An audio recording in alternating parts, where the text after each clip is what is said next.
Angelicus and its Spurb. All right, well, welcome to episode 55 of Spurbs Herbs, and today we're doing something a little different. We're going to be talking about formulas that release exterior wind cold. So without any hesitation, let's get right into it. And to start off, I just wanted to let you guys know that I am starting a new webinar series and wanted to let my podcast listeners know about it before anyone else. No one knows about this. I haven't even talked to my distributor about it, really, even though he's going to be distributing it. It is Integrated Nutrition in Chinese Medicine and will cover biomedical and Chinese concepts of nutrition and explore the complementary and alternative concepts that are part of the modern supplement industry. This series will be one live class per month covering a category of nutrition and will include some basic biochemistry, nutrition, and supplements available on the market. In other words, it's going to be the perfect combination of biochemical nutrition, supplements, Chinese medicine, and real-world use cases. We're going to be talking about why you would use these supplements and how to find out what the best ones are. If you are a practitioner of any stripe or just interested in nutrition, this is the series for you. And you can sign up for the first class or the whole series at www.integrativemedicinecouncil.org. I'm going to be doing this once a month for, I think, a year and a half is what I planned out for this. So there's going to be a lot to cover. I will only be teaching each class live one time, and after that, it will only be available as a recording. So don't miss this opportunity to learn about a topic all our patients ask about and get a firm understanding of the basics of integrative nutrition. So that is my next big endeavor, and love to have you guys come along for the ride. Thank you. On today's podcast, we're going to be looking at something a little different, the category of formulas that release exterior wind cold. This is an important category that helps us treat certain types of colds. We'll revisit the different types of colds, how to tell them apart, a little bit of that, not a whole bunch. And then we will give an overview of the category and the formulas in it, as well as when to use them.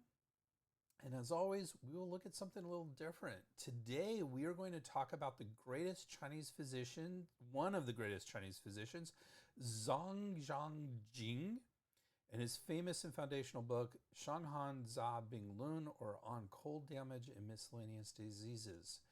It's going to be interesting, so let's get going. We got a lot to cover. So we're going to start with Zhāng Zhòng-Jǐng. To begin with, I thought I would continue our look at the greatest physicians of the world by talking about one of China's greats, Zhāng Zhòng-Jǐng. And then I thought maybe I should talk about his famous works. And when I started looking into this great physician, I found it was easier to find info on his books than on he.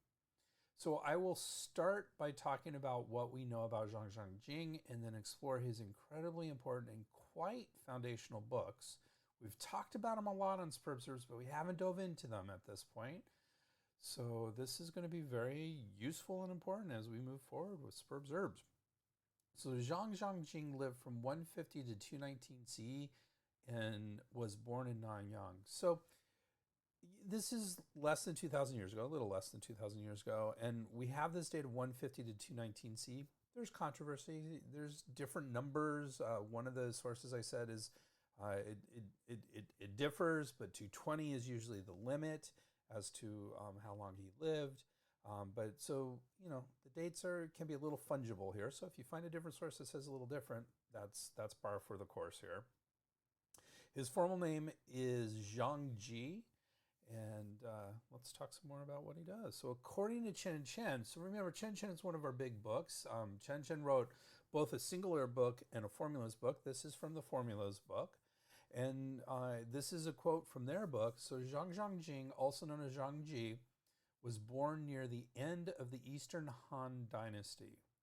During the transition from the collapse of the Eastern Han to the beginning of the Three Kingdoms era, China was ravaged by constant civil war and people suffered from crime, poverty, infection, and death. And this is quite common. You know, I did a course in the history of Chinese medicine for students, not online or anything like that, at least not yet. And it's interesting as you look at the history of China. What we have is some stability. We have a nice dynasty, and then it starts to break down, usually around the grandchild and on. It starts to break down, and then it goes into a period of civil war, and then a big conqueror comes in, very strong dynasties, you know, lots of strength, and then it starts to wane, and then it goes into a period of war. And so this is one of the big ones. And the Three Kingdoms era is quite an interesting era of time of civil war in China. And we see a lot of that happening in popular culture. There's video games on the Three Kingdoms and all kinds of books and stuff. It's a very interesting period of time in Chinese history. And the Han Dynasty was actually one of the longer ones. It was about 400 years. It was about 200 BCE to 200 CE. And it was just absolutely foundational for Chinese herbology, not to mention sciences and all sorts of other things. It also was sort of the flowering of philosophy. Well, a lot of the philosophy was established. Taoism was established before the Han Dynasty. So was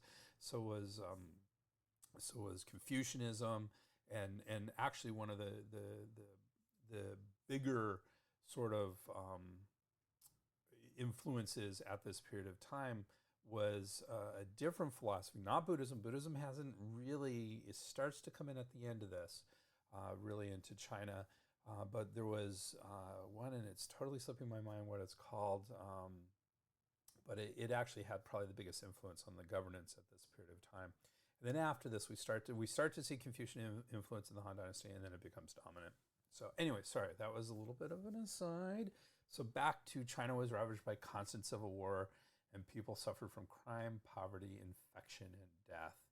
So during a 10-year period, near the end of the Eastern Han, 2/3 of the population fell ill and died. That's 2/3. Us just coming out of a pandemic at this point, where the numbers are about 1 or 2%.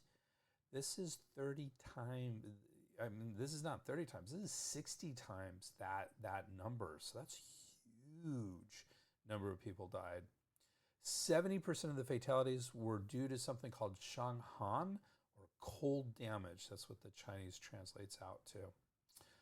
Although Zhang was from a wealthy family of over 200 members, even his family members could not escape the common fate, and many succumbed to the epidemic. Greatly affected by the loss of his family members and the devastating impact of widespread losses in the community and nation, Zhang dedicated his entire life to studying and practicing medicine. And that brings us to his books. So we're going to start by talking about the Shanghan Lung, or on cold damage. So Shanghan is that cold damage, and Lun just kind of means book. So it's a book on cold damage, basically. Written by Zhāng Zhòng-Jǐng during the Eastern Han Dynasty, as we just mentioned. The motive for writing the text was to share his clinical experiences about treating Shanghan. And I have in parentheses here, typhoid fever ? So we're not sure exactly what the disease was, but there's been a lot of historical speculation that it's typhoid fever. And if you're familiar with the history of typhoid, it definitely devastated populations in Europe as well. It seems like a pretty good candidate for something that could kill off 2/3 of the population, and is a horrible, horrible disease. And so it seems like that might be a relatively good guess as to what Shanghan actually is. In the final years of Eastern Han Dynasty, war brought many epidemic diseases, as we just mentioned. 2/3 of his family members died from the disease. I'm repeating myself a little bit here, but this is correct. The original text was not the Shanghan Lung. That is not what he wrote. What he actually wrote was something called Shanghan Zabing Lun, which means on cold damage and miscellaneous diseases. So miscellaneous diseases are interesting. We kind of use the word miscellaneous just to mean and other things. But in this case, what it actually, and probably a better translation, though not an accurate translation, would be internal diseases, because miscellaneous diseases are what we would consider internal diseases. So actually really important. So this text, the Shang Zhòng-Jǐng Lun, survived the Eastern Han, fragmented, and in the Jin dynasty, which was, good almost 1,000 years later, 1115 to 1234, Wang Shu He arranged the fragments into two texts, and those two texts are the Shanghanlong and the Jingui Yao Lui Feng Lung. And that's what we have today available to us, are these two textbooks. In the Shanghanlong, there were lots of contributions and important contents to those books. So for some examples, 6-channel pattern identification, or Liujing Bianzheng, and this discriminated patterns indicating the location of externally contracted wind and cold. And those patterns are Taiyang, Yangming, Xiaoyang, Taiyin, Xiaoyin, and Juiyin. So those are really important to Chinese medical practitioners and may not be super important to just someone who's interested in herbs. But it's one of, in Chinese medicine, we have, I don't know, about 10 different systems that we actually use to diagnose diseases.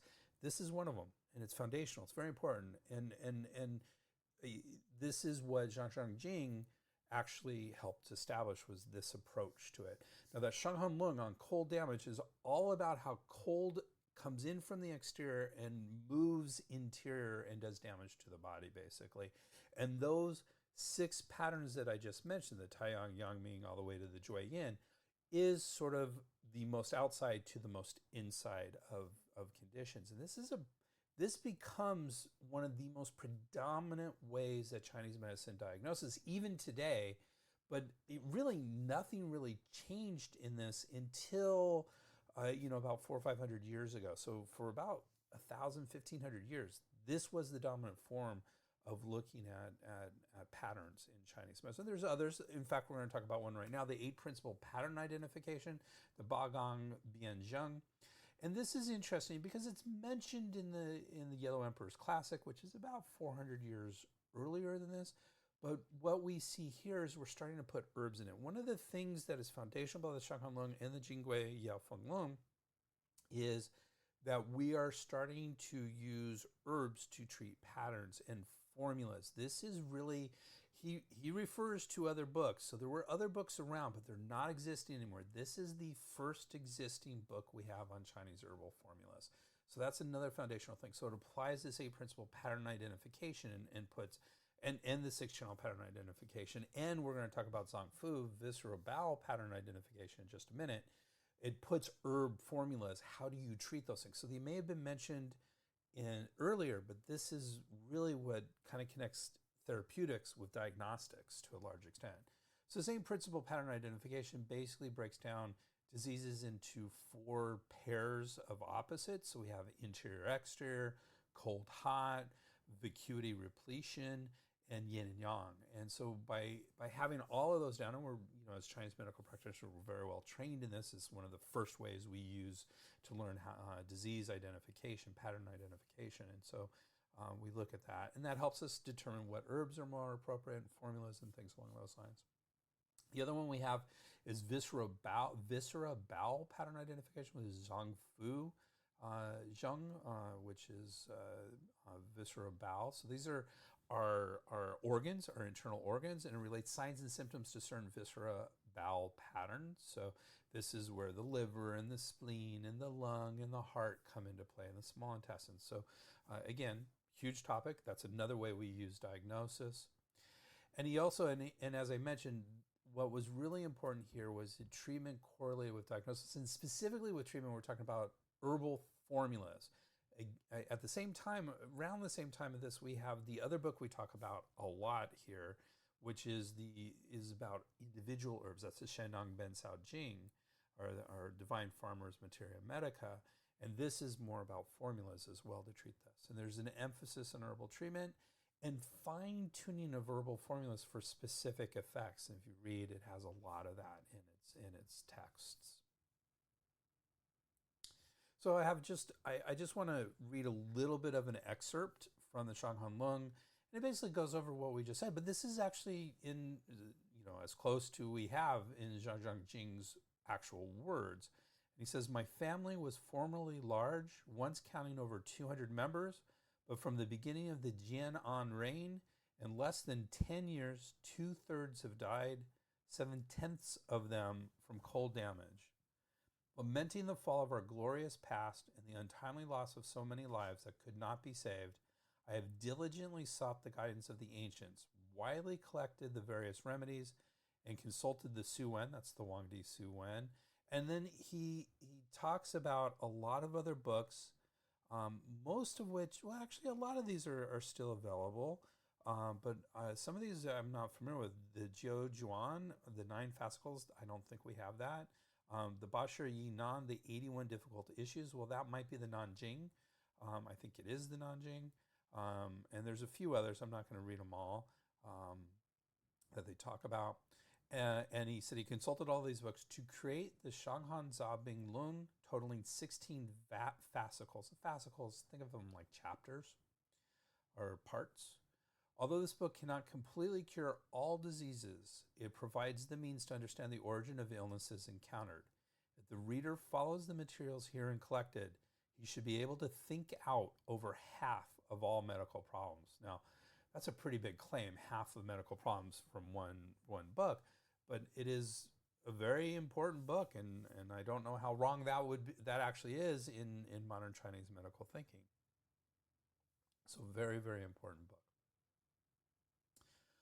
All right, so let's move on to the Jingui Yao Wei Feng Lung, or On the Essentials of Prescriptions from the Golden Coffer is the translation, or sometimes Golden Ducats, you might hear. Again, this was written by Zhāng Zhòng-Jǐng, originally part of the Shanghan Zabing Lun, or on cold damage and miscellaneous diseases. And its focus is on the Zabing, or miscellaneous diseases, which, as I mentioned, is internal medicine. And some examples include gynecology, respiratory diseases, some really fascinating stuff that they talked about. So here's a quote from it. Question: the superior practitioner treats disease before it arises. What does this mean? The master says, treating disease before it arises means that if I see disease of the liver, for example, I know that it will pass from the liver to the spleen, so that I must first replenish the spleen. Only if the spleen is effulgent or full throughout the 4 seasons, it is not necessary to supplement it. The practitioner of medium proficiency does not know about the passage of disease. Thus, when he sees liver disease, he does not understand the need to replenish the spleen and treats only the liver. All right, so that is the Shanghan Lung, the Jingui Yao Lue Feng Lung. We usually just refer to it as the Jingui, even though that's short. And Zhāng Zhòng-Jǐng, one of the greatest physicians. He really is considered one of the great physicians, right up there. I mean, we talked about Simiao before, Sun Simiao. He's, those two are super major in this. There's others, but those are the 2 big ones that I'm aware of. I'm not an expert, but I've taught it, so I think this is, I might be wrong, but I think those are the 2 biggest ones. So now let's get into our formulas that release exterior wind cold today, and that is today's topic. And this formulas that release exterior wind cold is what Scheid calls this category. So remember, Scheid is our other big text, and Scheid and his team Scheid et al. Call this category. That's probably the main textbook, and then Chen is our second textbook. Super important as we go through this. And actually, rather than calling them formulas that release exterior cold, they call it acrid and cold exterior releasing formulas.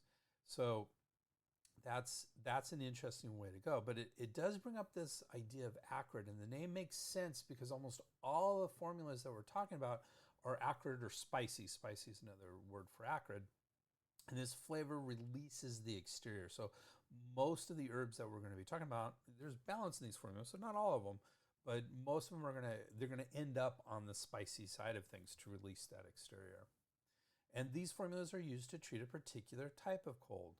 Chinese medicine, the common cold is called an attack of external wind.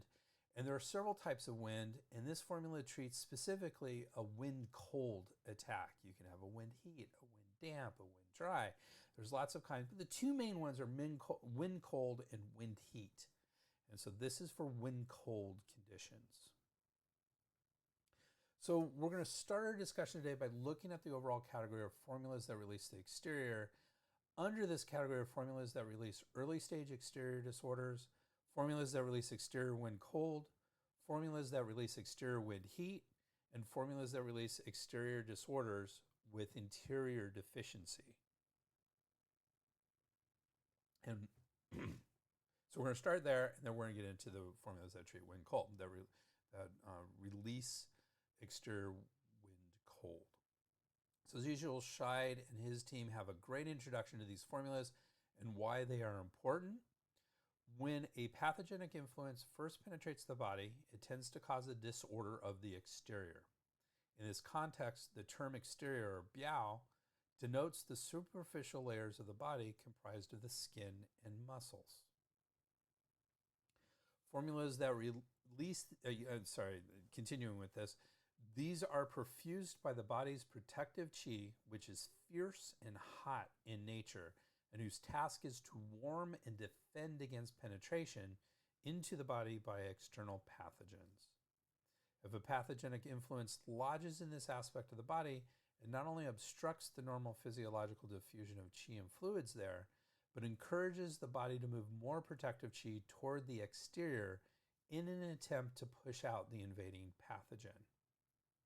For this reason, exterior disorders are characterized by fever and chills, indicating obstruction of normal physiological warming, even as protective yang in the exterior tends toward excess.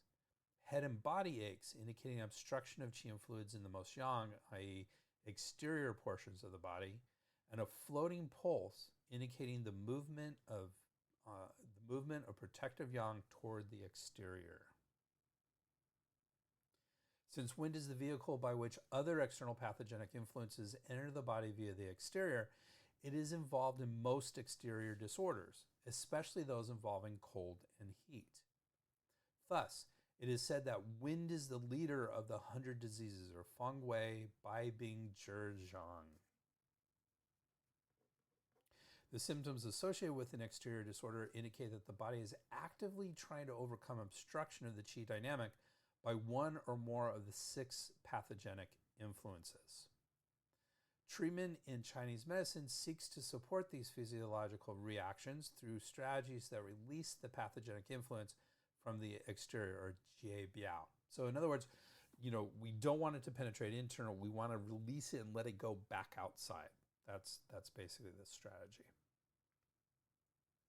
For this purpose, one deploys light, acrid, moving herbs that unblock obstruction, diffuse the protective qi, and disseminate fluids to vent pathogenic influences back towards the outside.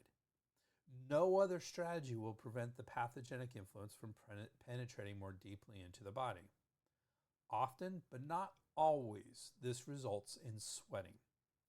This type of sweating indicates that an obstruction has been overcome and that the qi and fluids can once again stream to the surface of the body.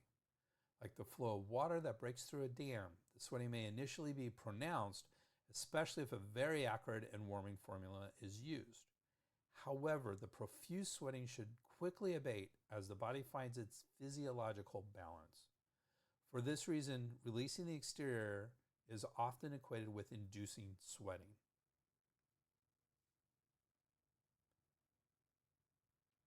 Yet, in many contexts where formulas to release the exterior are used, the sweating may hardly be noticeable, or strong pathological sweating may evolve into a mild physiological sweat. This is because the ultimate goal of these formulas is not to promote sweating, but to unblock and restore order to the flow of qi and fluids. The term release from the exterior was first described in Chapter 5 of Basic Questions. This is the Wang Di Su Wen. This is the Yellow Emperor's, Wang Di Nei Jing, Yellow Emperor's Classic of Internal Medicine, Basic Questions. If a person harbors a pathogen, the body becomes soaked as the movement of protective qi to the exterior transforms fluids into sweat. Hence, when the pathogen is at the level of the skin, use sweating to discharge it. The first known text to list herbal formulas that embody this strategy is the early 3rd century work Discussion of Cold Damage, which we were just talking about, Shang, which provides some of the most influential formulas in this category, such as ephedra decoction, ma wang tang, cinnamon twig decoction, guizhi tang, and their variants.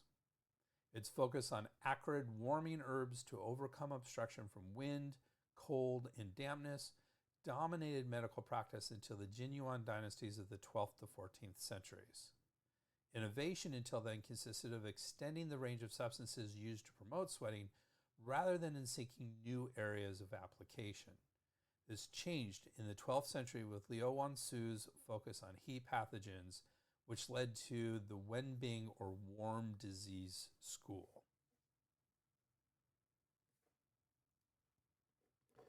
Sweating is the first of the 8 methods of treatment formulated by the 18th century physician Chen Guopeng, underlining its importance in clinical practice. Yet many practitioners continue to underrate this method. This is unfortunate because the odds of preventing the development of a serious condition are always better when intervention occurs in the early stage of an illness. Quote, "It is best to treat diseases at the level of the skin and hair. The next best is to treat them at the level of the muscles and flesh. The next best is to treat them at the level of the sinews and vessels. The next best is to treat them at the level of the 6 yang organs. The next best is to treat them at the level of the 5 yin organs. When treating at the level of the 5 yin organs, half the patients die and the other half survive." And this is again from Basic Questions, Chapter 5.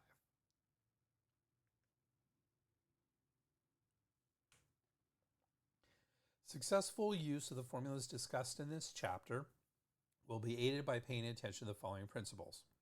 First, accurate diagnosis is essential.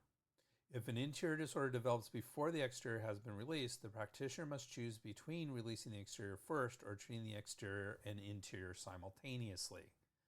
The formulas in this chapter are inappropriate for treating disorders solely of the interior, expressed rashes, or edema due to deficiency. Likewise, it is important to clear about the precise nature of the pathogenic influence to be released, as this determines the choice of formula. One must be cognizant of the type of sweating to expect from a particular formula. Second, most of these formulas should be cooked briefly. They treat acute disorders and are prepared as decoctions or powders. They contain substances that are light and volatile in nature, which, if subjected to too much heat, lose their efficacy. Third, formulas taken hot after meals will provide the best results. Sweating is further encouraged by instructing the patient to bundle up after taking the medicine. As the goal of sweating is not sweating itself, but to assist the function of the protective qi, only a slight sweat over the entire body is needed to release the exterior. Excessive sweating dissipates the qi and fluids. And fourth, the formula and dosage should be adjusted to the individual's constitution, local climate, and season. For example, a person who sweats easily, lives in a warm climate, and contracts an illness during the spring or summer requires only mild treatment. On the other hand, a person who does not sweat easily, lives in a cold climate, and contracts an illness in the autumn or winter requires stronger treatment. So again, this is from the general overview of formulas that release the exterior. Now we're going to get into specifically the formulas that we're talking about today, formulas that release exterior when cold. Again from Scheid. They have a great, and his team, they have a great introduction to this category of formulas. And here we go. Wind cold disorders are marked by fever and chills. Chills predominant because it's cold. Head and body aches, clear or white secretions, including nasal discharge and sputum, and a floating pulse. There are many types of wind cold disorders, and all require the use of formulas that release pathogenic influences from the exterior by inducing sweating. By definition, all exterior cold disorders are excessive in nature. Depending on the body's defensive reaction, 2 major types can be differentiated in practice: cold damage, Shang, and wind attack, Zhāng. Cold damage is characterized by a strong defensive reaction to a strong pathogen. Cold blocks the circulation of protective qi and fluids in the outer layers of the body and closes up the interstices and pores, which prevents sweating. Meanwhile, internally, the constraint of protective and nutritive qi causes high fever and severe body aches. Patients displaying this pattern require a formula that strongly induces sweating. If the defensive reaction is characterized by disorder and disruption rather than complete obstruction, it is termed wind attack. In this case, although there is sweating, the condition does not improve. This is because the protective qi is unable to expel the pathogen. Treatment still requires sweating, but it must be accompanied by appropriate regulation and harmonization of the relationship between the protective and nutritive qi, so the sweating will achieve the goal of expelling the pathogen. The core ingredients of these formulas are acrid warming herbs that release the exterior, such as Phedra herba, Ma Huang, Cinnamomum ramulus, Gui Zhi, Notop-Tirgi, Rhizoma suradix, Jiang Huo, Perilla folium, Zisuye, Sapationicovia radix or Feng Feng, and Schizonipidae herba Jingzhe. The lungs focus on the skin and surface of the body and govern the dissemination and clarification of qi. Cold, externally contracted diseases often enter through the skin and disrupt the downward directing functions of the lungs, with such symptoms as cough and nasal congestion. It doesn't say it here specifically, but the skin is considered the flower of the lungs, so they're connected in Chinese medicine. For this reason, herbs that help the lungs disseminate and direct qi downwards, such as Armeniaceae semen, Xingren, which is apricot seed, or kernel, apricot kernel, are often included in these formulas. Because cold has a tendency to congeal, which can lead to headaches and body pain from constraint and stagnation of the nutritive aspect, often warm, acrid, exterior-releasing herbs are matched with those that invigorate the blood and unblock the vessels, such as Chuangxiang rhizoma, which in Chinese is Chuangxiang. The tendency of cold to cause contraction also affects the fluids, transforming them into dampness or phlegm. For this reason, herbs that dry dampness and transform phlegm, such as Pinellia rhizoma preparatum or Zherban Sha, Citrus reticulate pericarpium, Chenpi, that's tangerine peel, and Perilla fructa, Zisu Zi, are also included. Before we start, so that's the quote from Scheid. Again, an introduction to the formulas that we're going to be talking about. But before we start discussing individual formulas in this category, I wanted to mention that several of these formulas use a Phedra herba or Ma Huang. This herb is banned in most developed countries, and there is no acceptable alternative to it. It's just one of the things we have to deal with. It's a super important herb. This is a shame given that it has been safely used for thousands of years specifically for this purpose. When it was used for weight loss inappropriately, people would take too much of it or would have a heart condition that would have an issue. But when prescribed by people who know what they're doing, I don't think there was ever any issues with that whatsoever. But it has been banned. We don't have it. There's another herb in here that hasn't quite been banned everywhere, but it's difficult to get, and that's Xixin. Xing. Xixing. Yeah, that's right. And no, Xin, no G. Xixin, and that's another one that has. It's not officially banned, but it still is hard to get because it's a. I don't want to say it's a bad herb. It's a great herb. It's a little riskier of an herb. Again, it should be used by professionals, not haphazardly. So those are the two herbs that we see in this category. We need to be careful about. It's hard to find. And of course, that brings us to our very first formula, which is Ma Huang Tang, or a Phedra decoction. So this one's all about a Phedra. Can't have this decoction without a Phedra. And this formula is basically the prototypical formula for treating wind cold and is one of the, if not the first formula we learned. It was definitely my first formula. It is comprised of, it's such a simple little formula and so profound in what it can do. It's comprised of a Phedra herba, Ma Huang, Cinnamomum ramulus, Gui Zhi. Cinnamomum ramulus, if that sounds familiar, if you hear cinnamon in there, it is. It's cinnamon twig. It's not cinnamon bark, which is what our spice is. It's cinnamon twig. It has an Armeniaceae semen or Xingren, that's the apricot kernel, and Glycericerae radix preparata or Zhergan Sao probably the most commonly used herb we have, and that is prepared honey. It's fried licorice is what it is. The text also advises to not cook this formula for over 20 minutes, and once sweating, usually profuse, it should be stopped.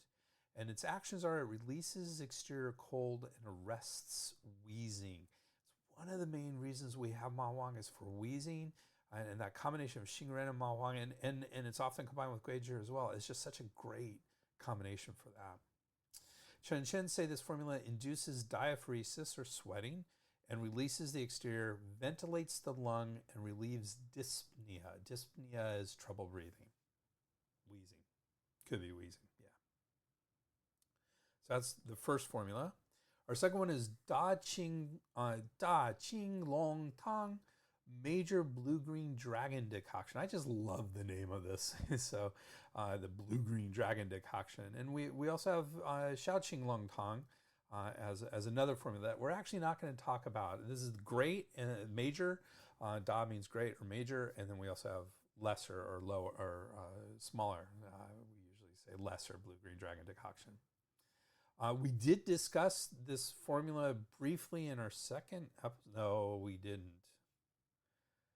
So yeah, forgot that first line, sorry. This formula is basically our last formula with the addition of gypsum fibrosum, shirgao, which is quite a cold herb, and Zingiberis rhizoma recens, shenjiang. This is fresh ginger. Fresh ginger is in a lot of these formulas as well. It is a warm, acrid herb, so it makes sense in here. And jujube fructus or dazao, another very commonly used herb. This is Chinese dates. And those three things that there's three herbs that we've mentioned that are called, we call them the three amigos, at least in my school. The fresh ginger, the Chinese dates, and the licorice, whether it's honey fried or not. Those three are called the three amigos and are really good at harmonizing herbal formulas. So they're in a lot of herbal formulas together. So this formula promotes sweating, releases the exterior, and clears interior heat. So this is exterior when cold with interior heat. And Chen Chen say the key symptoms are absence of sweating and presence of irritability and restlessness. That's the symptoms of heat. Our next formula, again, a super important formula is guizhi tang or cinnamon twig decoction. Very important formula and constitutes a family of formulas are derived from this. And again, it's a pretty straightforward formula. It's cinnamomum ramulus guizhi, peony radix xiaoyao. Now, there's two major peonies. There's red and there's white. In this case, we're using white, or baishao is usually commonly used here, or peony radix alba. There's that fresh ginger, the Zingiberis rhizoma recens, and it does need to be fresh. Fresh ginger in Chinese medicine is very different from dried ginger, so it needs to be fresh ginger in this. We have the dazao, the Chinese dates, the jujube fructus, and we have the licorice, Glycyrrhizae radix preparata, Zhigan sour, the honey fried licorice. It releases pathogenic influences from the muscle layer and regulates the nutritive and protective qi. So we haven't talked a lot about, but wei qi, protective qi, is what protects us from the exterior, and the nutritive qi is what goes around and circulates and gives us nutrition. And if those get out of balance, we're more prone to getting out external attacks. So this is very good for regulating that and making sure those are in balance. Chen Chen say guizhi tang, first presented in the Shanghan Lung discussion of cold-induced disorder, is designed to treat Taiyang wind syndrome. Taiyang is one of those six patterns that we talked about, the six stages. Taiyang wind syndrome refers to attack by wind-cold pathogenic factors at the body's exterior, with wind being the dominant pathogen. Our next formula is Gugan Tang or kudzu decoction. This formula is our previous formula, so it is definitely a cinnamon twig decoction family, but with the addition of Puraria radix or Gugan and Ephedra herba, ma huang. So we have the ma huang again. It releases the exterior or muscle layer and generates fluids. The distinguishing feature is the stiff and rigid neck and upper back. This is caused by wind cold, which binds the upper portion of the greater yang channel and prevents the fluids from reaching the area. So that Taiyang that we were talking about, that means greater yang. So that is that scenario. Chen and Chen say historically, Gugentang has been used for Taiyang syndrome with wind cold and accompanied by stiffness of the neck and shoulders. Today, it is commonly used to treat neck and shoulder stiffness and pain associated with musculoskeletal injuries with or without Taiyang syndrome or wind cold condition. Here is that I was wrong. The minor blue-green dragon decoction, the Shaoqing Long Tang. We do have it in this category. I was a little bit. Some of the stuff that's in this category, like Chen Chen would put something in this category that's actually in a different category of Shide. So it was a little confusing to me, but it is here. So we talked about the greater or the major blue-green dragon. This is the minor blue-green dragon. And this is a combination of two formulas that release the exterior, Ma Huang Tang and Guizhi Tang, together with poria, licorice, shishandra, ginger, and a sarum decoction, or Ling Gan Wu Wei Jiang Xin Tang. It includes ephedra herba, ma huang. It has our cinnamon twig, guizhi, not fresh ginger. This is dry ginger. This is Zingiberis rhizoma, not Rieson's ganjiang. So this is dry ginger. Here's that shishin I was telling you about earlier. Asari radix et rhizoma, which can be difficult to find. It also includes Shishandra fructus wuweiza. It has our white peony, Peony radix alba by Shao. Pinellia rhizoma preparatum, Zhurban Shao. We mentioned that earlier as helping phlegm. And it has our prepared licorice as well, our Zhurban Sao. Its actions include releases the exterior, transforms thin mucus, warms the lungs, and directs rebellious qi downward.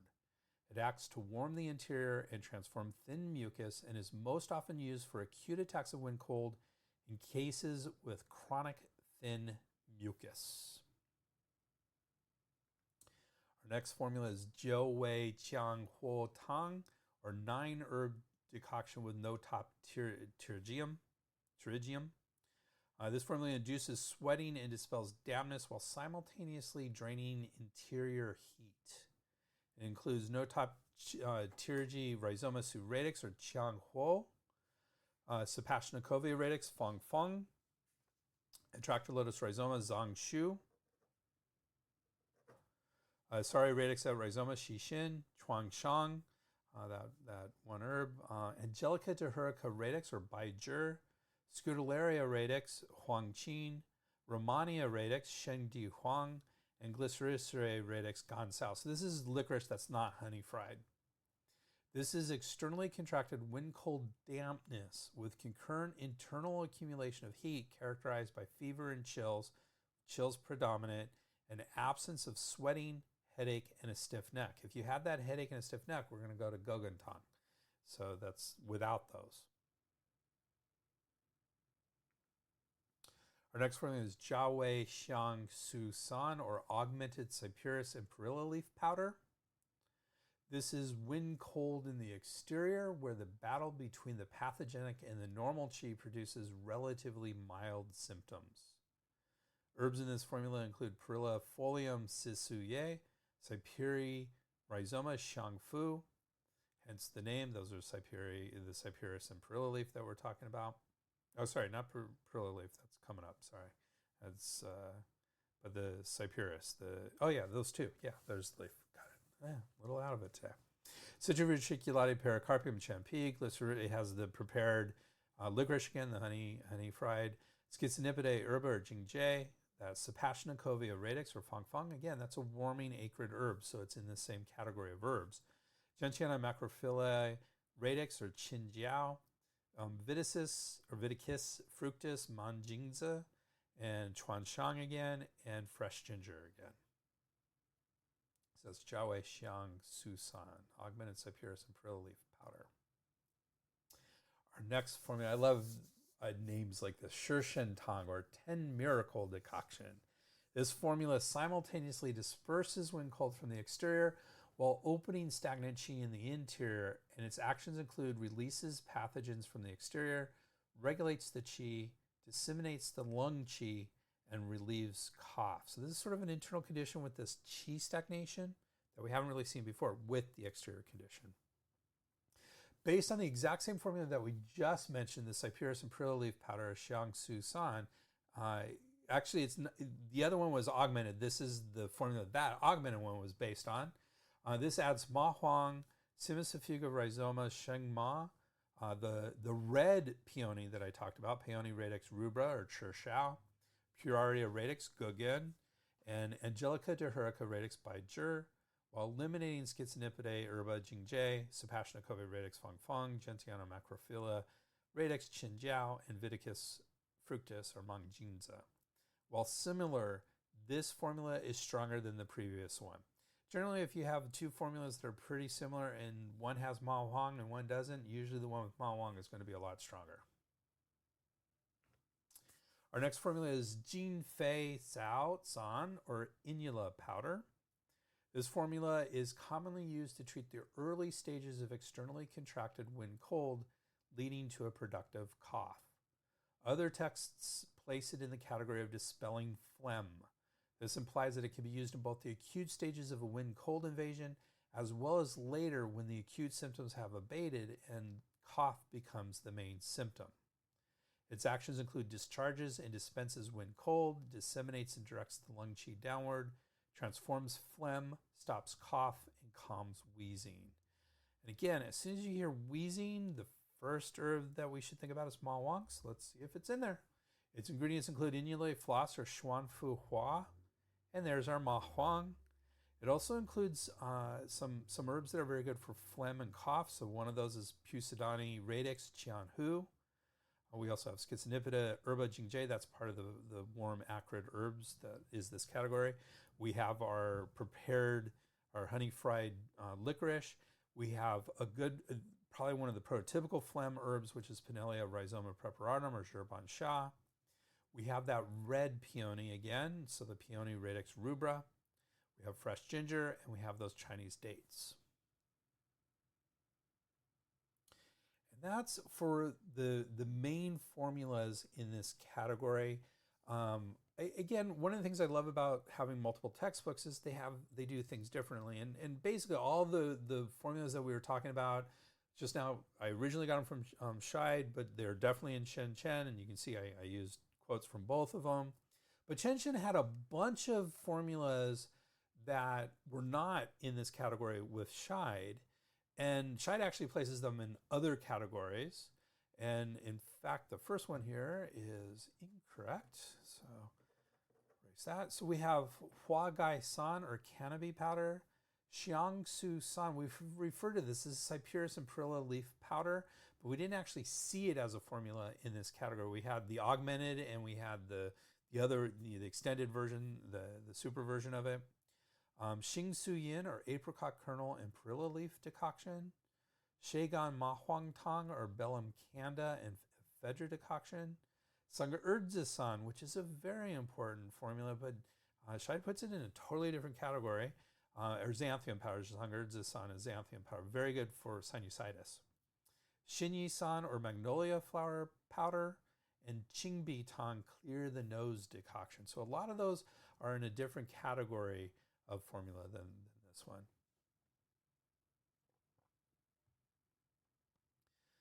All right, we're doing good timing here. We're gonna look at, that's all the formulas. We've gone over all the formulas so far. So let's get into the science of this. And it's hard to do a ton on science without getting really in the weeds. And so one of the things I like about Chen Chen's textbook is, I'm not sure about, it's a brother and sister. I'm not sure about Tina, but John is a pharmacist, and so he brings a lot of science to the book. And what I like is a lot of it is from China, which is stuff that we don't often get our hands on from an American and English point of view. So Chen Chen says with many scientific references, so I didn't list them all, I didn't put them in here, that these exterior releasing formulas can treat cough, wheezing, and dyspnea. Again, that's trouble breathing, asthma, bronchitis, pneumonia, respiratory tract disorders, nasal disorders, fever, common cold, influenza, and infectious disorders. So a lot of interesting stuff from a biomedical point of view can be treated by these herbs. And I got to tell you, you're in practice long enough, you're going to see a ton of colds come through your door. Most of your patients, at least initially, don't realize you can do anything for the cold. But once they do, they're just amazed at what we can do. So it's just treat a lot of this stuff with our herbs. There are some potential drug-herb interactions for us to be aware of. Several of the herbs in these formulas have those drug-herb interaction concerns. We mentioned Baishao, which is the white peony, has numerous D-level evidence against its use with anticoagulants, antiplatelet, and anti-glycemic medications or diabetic medications. It may increase the sedative effects of drugs. Now, level D evidence is the lowest level of evidence. Usually it's animal or in test tubes, what we call in vitro, or it's just an expert opinion. So low-level evidence, wouldn't put a lot of faith in this, but it's there for you to be aware of. Gansao or licorice may increase blood pressure and potassium loss with diuretics. This is well-known risks for licorice, even though it's sea level, just a little bit above the lowest level. Of course, Ma Huang shows numerous high-level evidence interactions, including when combined with caffeine and methylxanthines.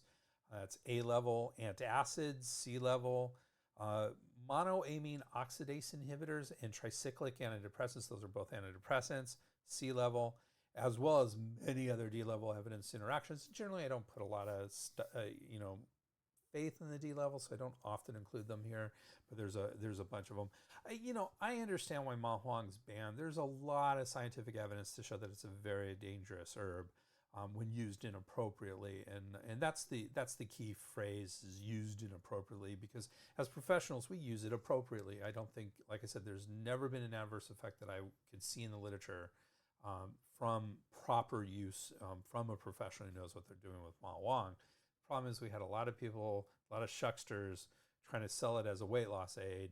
And of course, the Western mind, especially the American mind, goes, well, if a little's good, more is better. So they just overused it, and you have a little bit of a heart condition. When you do that, you die. And several people did.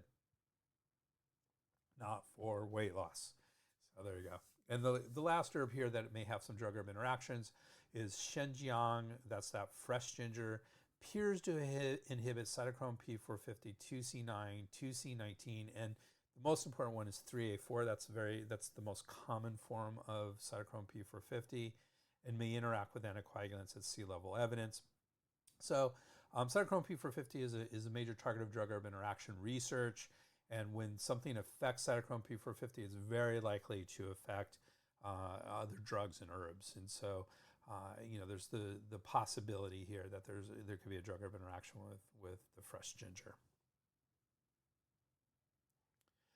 As in everything we do, there's some concerns and some cautions about this category, and there are many cautions for this category of formulas according to Chen. And they say exterior releasing formulas are generally taken as warm decoctions to induce perspiration. Mild perspiration over the whole body is ideal. The body may be covered with a blanket to ensure and facilitate perspiration. However, profuse sweating should be avoided since it may deplete qi and yin, and in severe cases cause qi or yang collapse. So sweating good, profuse sweating not good. They continue to say, after taking the decoction, avoid exposure to wind to prevent recurrent attacks. So bundle up. We specifically say cover the neck. So a scarf, or do the 80s thing, flip up the the collar. Avoid foods that are raw, cold, oily, or greasy, as they may decrease absorption and compromise the therapeutic effects of these formulas. If interior symptoms are observed along with exterior symptoms, the normal treatment plan is to treat the exterior first, then the interior condition second, or treat both interior and exterior conditions at the same time. So do not treat the interior first. And that can cause lots of issues with the exterior condition. Exterior releasing formulas are contraindicated if the disease factor has fully progressed into the interior.